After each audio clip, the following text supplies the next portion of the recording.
पुण्यातल्या HP national कंपनीत भीषण आग लागली। आगीचं कारण अद्याप अस्पष्ट असून नारंगी गावाजवळ ही घटना घडली। आगीच्या घटनेनंतर कंपनीत मोठ्या प्रमाणात स्फोट होत असून पोलीस आणि अग्निशमन दलाचे जवान घटनास्थळी दाखल झालेत। आणि याचबद्दल अधिक माहिती आपण जाणून घेणार आहोत। आमचे प्रतिनिधी संतोष दळवी आपल्या बरोबर आहेत।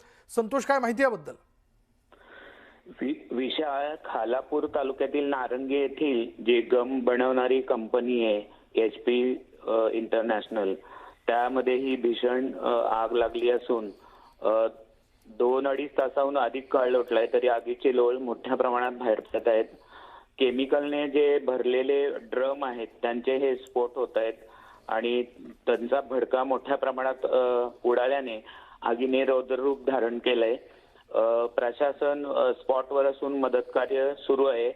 अग्निशमक दलाच्या 7 गाड्या ही आग आटोक्यात आणण्याचे प्रयत्न युद्ध पातळीवर करत आहेत। या आगीत मात्र कोणीही जखमी झाल्याचं वृत्त नाही। विशाल, धन्यवाद या सगळ्या तपशिलाबद्दल।